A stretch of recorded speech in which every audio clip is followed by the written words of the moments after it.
Hello and welcome to the news, your 30-minute wire to the day's big headlines. I'm Ankita Mukherjee. Let's get started with the top stories tonight.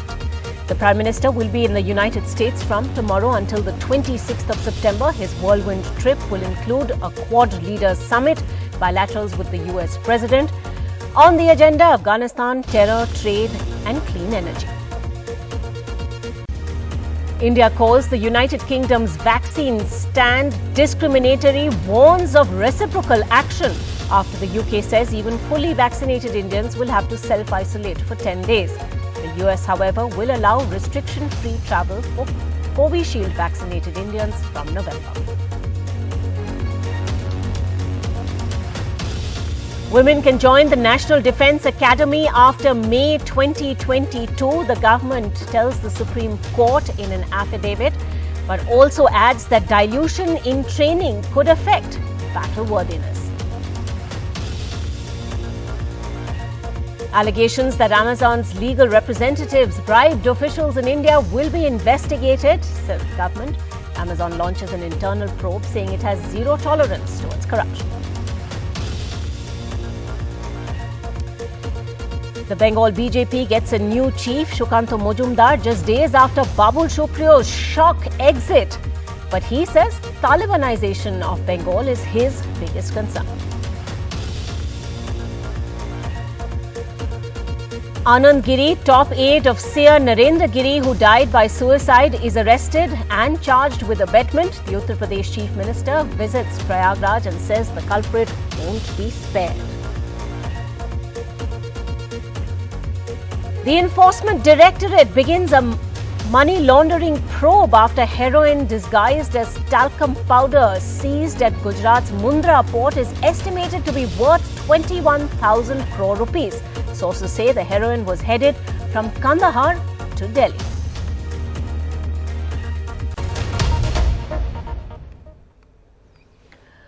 Well, Prime Minister Modi will be leaving for the United States tomorrow. He will be there until the 26th, and in that whirlwind tour, he will be accompanied by the National Security Advisor as well as the Foreign Secretary. Now, the Prime Minister's hectic schedule will include bilaterals with the US President.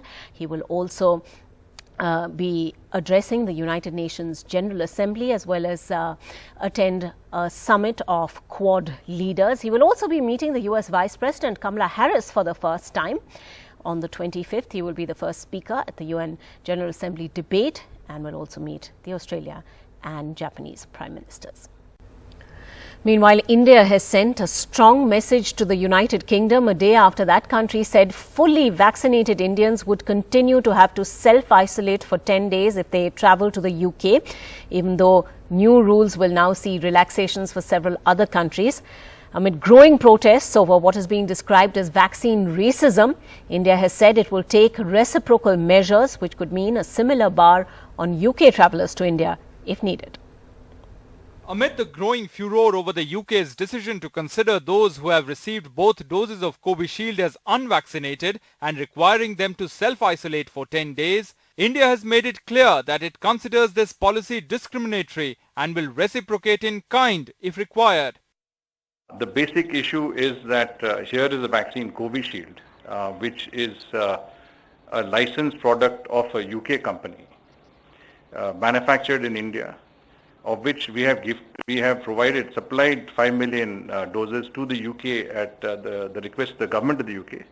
We understand that this has been used in the national health system, and therefore non-recognition of Covishield is a discriminatory policy. The Honourable External Affairs Minister, from what I understand, has raised this issue strongly with his counterpart, the new Foreign Secretary of the United Kingdom. If we don't get satisfaction, we would be within our rights to impose reciprocal measures. External Affairs Minister S. Jaishankar also tweeted about discussing the matter with the British Foreign Secretary Liz Truss on the sidelines of the high-level 76th session of the UN General Assembly.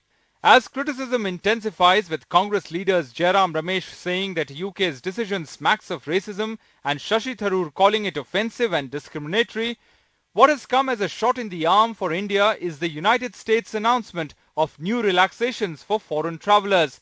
From the 1st of November, there will be no restrictions on travel to the US for fully vaccinated foreign visitors. The US CDC has clarified that this includes all vaccines that have been approved for emergency use by the WHO, which means Covishield vaccinated Indians will be allowed, but for now not those who have received the other India-made vaccine, Covaxin. And India has reason to be hopeful. There's been a steep downward trend in COVID cases and deaths. India recording 26,115 fresh COVID cases in the last 24 hours. That's 13.6% lower than yesterday's numbers. There have been 252 deaths in that same time period, and that has seen a 14.5% dip as well.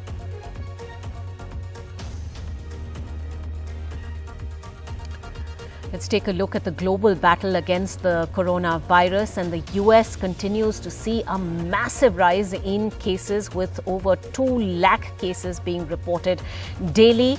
The US is followed by the United Kingdom, Turkey, India, Russia, Brazil, and then France. The US is also reporting a steep 2,000 daily COVID deaths. Back home, a day after Narendra Giri, the head of a top religious body, the Akhil Bharatiya Akhada Parishad, allegedly died by suicide in Uttar Pradesh's Prayagraj, his closest disciple has been arrested. The FIR against Anand Giri, who was Narendra Giri's protege until they fell out last May and patched up again, is now the subject of investigations. He's been arrested, but the larger question is, just how was this high-profile, politically important seer driven to suicide? Kamal Khan and Alok Pandey get us that story.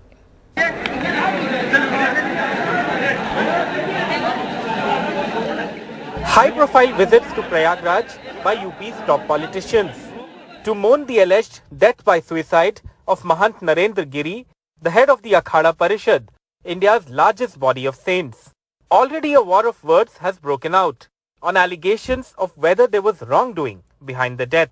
पूरा देश सच्चाई जानना चाहता है, साधु संत सच्चाई जानना चाहते हैं कि आखिरकार क्या हुआ है, किन परिस्थितियों में ऐसी घटना घटी। कल की घटना को लेकर के बहुत सारे साक्ष्य कलेक्ट किए गए हैं। पुलिस की एक टीम जो यहाँ के एडीजी जोन, आईजी रेंज और डीआईजी प्रयागराज एक साथ मिलकर के टीम वर्क के साथ इस कार्यक्रम को आगे बढ़ा रहे हैं। एक एक घटना का पर्दाफाश होगा, दोषी अवश्य सजा पाएगा।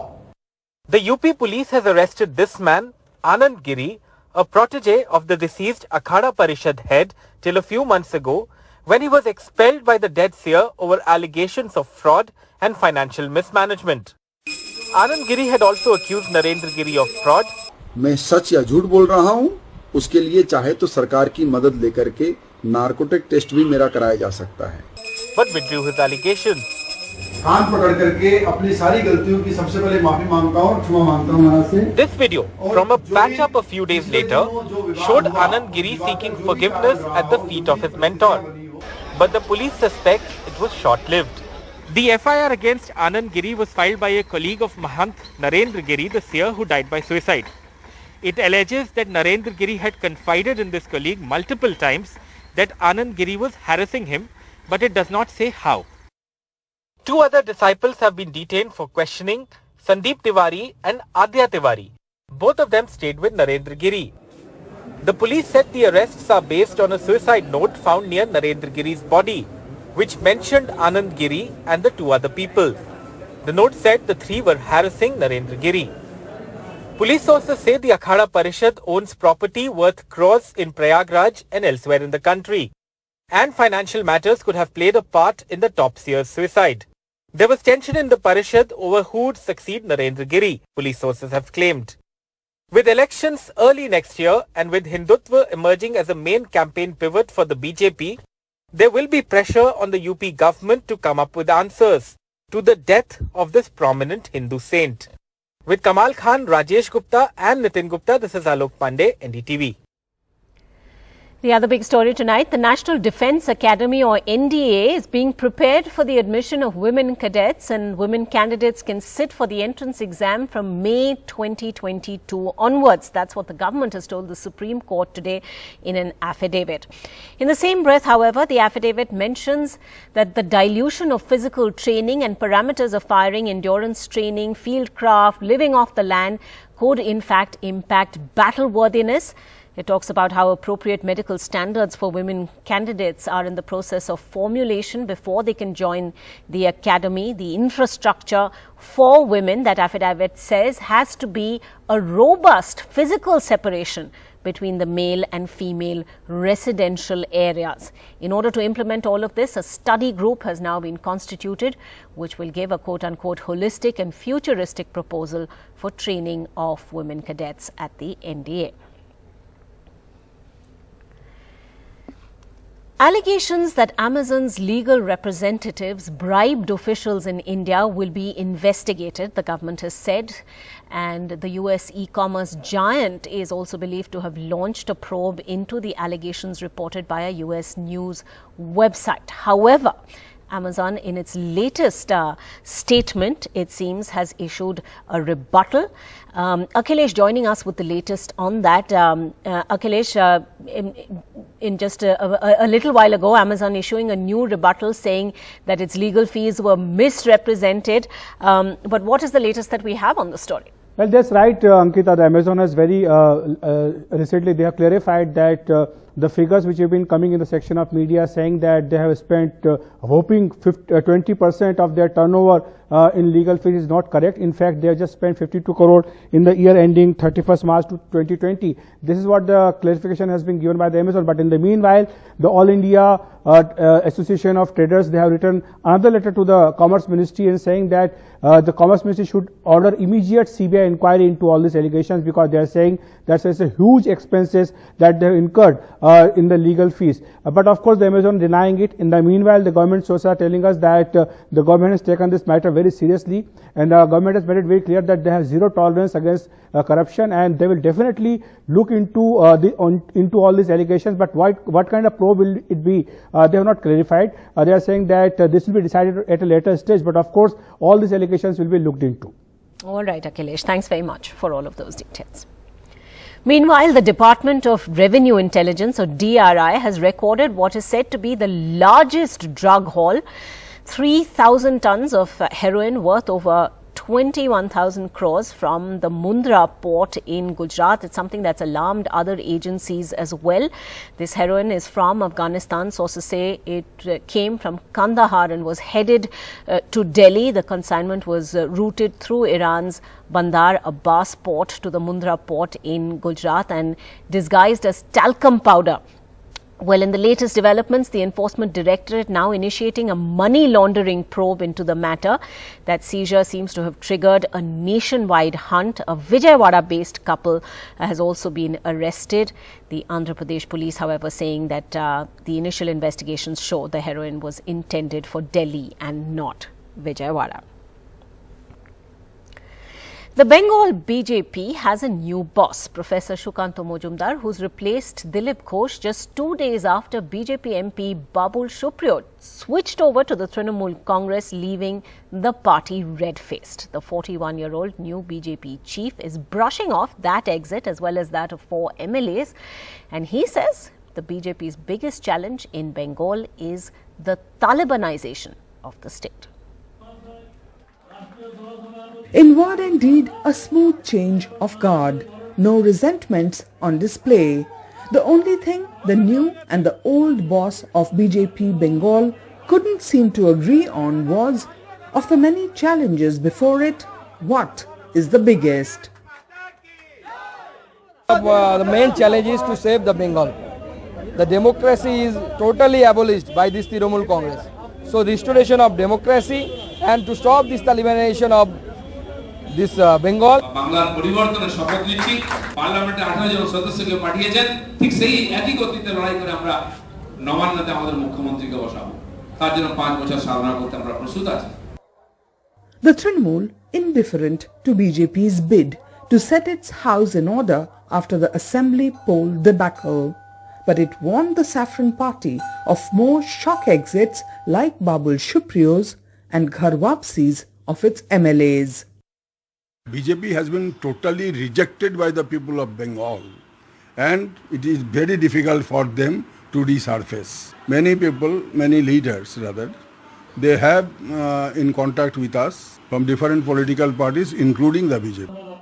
Indeed, Sukhanto Majumdar faces multiple challenges, including internal power tussles like those rumoured between Dilip Ghosh and ex-TMC minister turned BJP's poster boy in Bengal, Shubhendu Adhikari. And not much time to make his mark. Civic polls are likely soon, and just days away, Bhawanipur. Bhawanipur, big challenge right away. Big challenge for Mamata Banerjee, not for us. With Anirudh Tripathi and G.D. Shankar, Monideepa Banerjee, NDTV. A quick look at some of our other headlines. 2 army pilots have died after a helicopter crashed in Jammu and Kashmir's Udhampur district. Both the pilot and co-pilot were of major rank. The army said pilots were critically injured during the crash and were shifted to a hospital where doctors declared them brought dead. Businessman Raj Kundra today walked out of a Mumbai jail a day after a magistrate's court granted bail to the key accused in a pornographic films case in which he was arrested over 2 months ago. His wife, actor Shilpa Shetty, posting on Instagram hours later, she wrote, "Rainbows exist to prove that beautiful things can happen after a bad storm." Last week, the Mumbai police filed a 1,400-page charge sheet in court against Raj Kundra and named Shilpa Shetty among the witnesses. There were clashes in Noida today after the administration tried to disperse protesting farmers. The protests were planned ahead of Uttar Pradesh Chief Minister Adityanath's event there tomorrow. Farmers claimed they have not received adequate compensation for a land acquisition exercise carried out by the government.